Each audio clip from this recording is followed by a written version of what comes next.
Perkenalkan, nama saya Muhammad Arhatan Fatoni dengan NIM P.131240244. Kali ini saya akan mempresentasikan dari matkul perilaku keorganisasian yang berjudul Membangun Budaya Feedback Positif di Organisasi.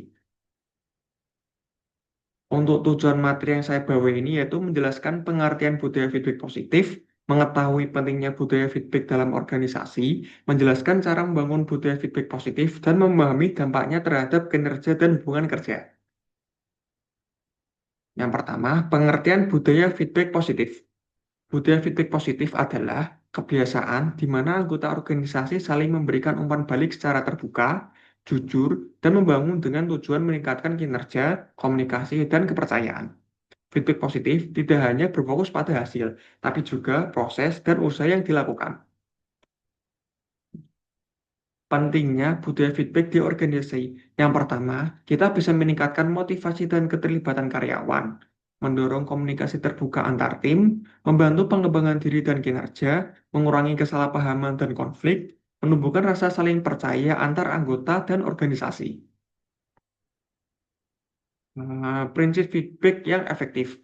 Yang pertama, spesifikasi dan jelas. Spesifik dan jelas itu harus mempunyai feedback positif karena harus fokus pada perilaku atau tindakan tertentu, bukan pernyataan umum. Contoh, laporanmu sudah lengkap, tapi tabel penjualannya bisa dibuat lebih ringkas.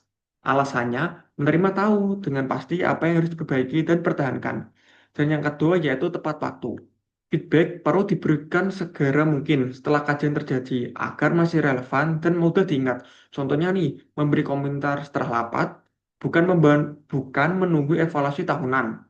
Alasannya, semakin cepat diberikan, semakin besar pengaruhnya untuk perubahan perilaku. Dan yang ketiga, fokus pada perilaku, bukan pribadi. Sampaikan umpan balik berdasarkan apa yang dilakukan, bukan siapa orangnya. Contohnya nih, prestasimu terlalu cepat. Contohnya nih, presentasimu terlalu cepat. Bukan kamu kurang bisa bicara di depan umum. Alasannya, menghindari kesan menyerang pribadi dan menjaga hubungan baik, seimbang antara pujian dan saran. Gabungkan antara apresiasi dan saran perbaikan. Contohnya, desainmu kreatif, tapi coba gunakan warna yang lebih kontras agar lebih menarik. Alasannya, menerima feedback lebih terbuka dan merasa tidak diserang. Dan yang kelima, disampaikan dengan empati dan niat membangun. Gunakan bahasa yang sopan, hangat, dan menunjukkan kepedulian. Contohnya, aku tahu kamu sedang berusaha keras. Mungkin ada cara lain agar hasilnya lebih maksimal. Alasannya, penerima merasa dihargai dan lebih termotivasi untuk berubah. Cara membangun budaya feedback positif. Yang pertama, pemimpin memberikan contoh dalam memberi dan menerima feedback. Adakan sesi evaluasi rutin, bisa setiap bulan. Ciptakan lingkungan yang aman untuk berbicara. Gunakan bahasa dan konstruksif.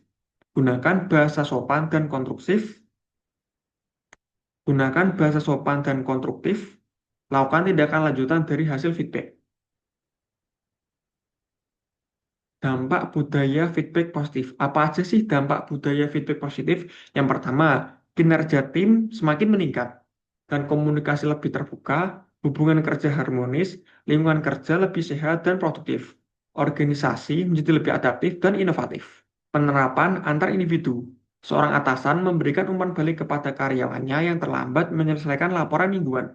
Contoh feedback efektif, laporan mingguanmu sudah cukup lengkap, tapi sedikit terlambat dari jadwal. Ke depan, coba atur waktumu lebih awal supaya hasil bagusmu bisa langsung kami gunakan untuk rapat tim ini.